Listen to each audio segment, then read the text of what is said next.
বিএনপির দিক থেকেই বেশি আসছে এবং এই প্রবণতাটা আমরা আওয়ামী লীগের সময় দেখেছি এবং বিএনপিও যখন তখন প্রশ্ন তুলতো তখন তাদেরকেও জামাত যুদ্ধাপরাধী ট্যাগ দেওয়া হতো। তো এখন একই জিনিস, এই যে একটু আগে যেটা বললাম যে বিএনপি দিনে দিনে আওয়ামী লীগের রাজনীতিটাকেই ধারণ করছে। তো আমার এই আলোচনায় অনেকে এসে যেটি বলেন যে এখন জামাত আর এনসিপিকে আসলে আলাদা করে করা যায় না, বা তাদের কর্মসূচি, তাদের কথাবার্তা সবকিছু মিলে আলাদা করাটা ডিফিকাল্ট। মানে কিভাবে বুঝবো যে জামাতের বক্তব্য এটা, এনসিপির বক্তব্য এটা? যে বিষয়গুলোতে এগ্রিমেন্টের ভিত্তিতে আমাদের নির্বাচন ঐক্যটা হয়েছিল, সংস্কার, বিচার এবং সুশাসন সহ আরও কিছু বিষয় আমাদের একটা বোঝাপড়ার ভিত্তিতে এগ্রিমেন্ট হয়েছিল। এখন এই ইস্যুগুলোতে আমাদের রাজনৈতিক বক্তব্যটা আমরা একসাথে আলোচনার ভিত্তিতে ঠিক করি।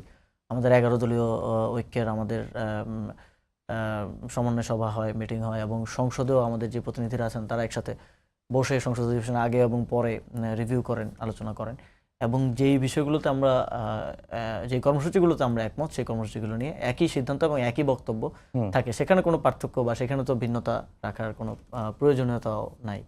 একসাথে বসে যেহেতু আমরা সিদ্ধান্ত নিচ্ছি। কিন্তু রাজনৈতিক ক্যারেক্টারের দিক থেকে যদি আপনি দেখেন যে এনসিপি একটা মধ্যমপন্থী লিবারেল ডেমোক্রেটিক এবং ন্যাশনালিস্ট পার্টি এবং সেখানে আমাদের রাজনৈতিক বক্তব্য সেটাই আছে এবং আমাদের নারীদের বিষয়ে রাজনৈতিক বক্তব্য, অ্যাক্রস কমিউনিটিজ আমরা কিভাবে ভাবি, কিভাবে চিন্তা করি এবং আমাদের পার্টির মধ্যে যে ইনক্লুসিভিটি, এই ফিচারগুলো কিন্তু আমরা রক্ষা করে চলছি এবং আমরা আমাদের আদর্শগত জায়গা থেকে তো আমার মনে হয় আরও যে আমাদের যে আদর্শিক জায়গা, আমরা একটা মধ্যমপন্থী রাজনৈতিক দল, আমরা ন্যাশনালিজমের কথা বলি, আমরা নিজেদেরকে সেন্টারে পজিশন করি, সেন্টারটা রাইট লেফট এটা টিল্ট করে। এটা খালেদা জিয়া একবার বলেছিলেন যে ডানের বামে, বামের ডানে। তো আমরা অনেকটা এরকম। তো আমি তো দেখছি যে আদর্শিক দিক থেকে আমাদের মানে মিলটা আছে বেশি বিএনপির সাথে জামাতের থেকেও, যদি আদর্শিকভাবে আমি এনসিপিকে পজিশন করতে চাই। তারপরে এই আলোচনাটা বারবার আসার একটা কারণ আছে, আসার একটা প্রবণতা আমরা আওয়ামী লীগের সময় দেখেছি যে কেউ যে কোনো বিষয় নিয়ে প্রশ্ন তুললেই তাকে জামাত শিবির ট্যাগ দেওয়া হতো। আমরা ক্যাম্পাসে স্টুডেন্ট পলিটিক্সের সাথে ছিলাম, অ্যাক্টিভিজমে ছিলাম, কাউকে নির্যাতন করা হচ্ছে, আমি ফেসবুকে একটা পোস্ট লিখেছি বা কোথাও একটা বক্তব্য দিয়েছি, এর বিরুদ্ধে আমাকে শিবির ট্যাগ করা হতো।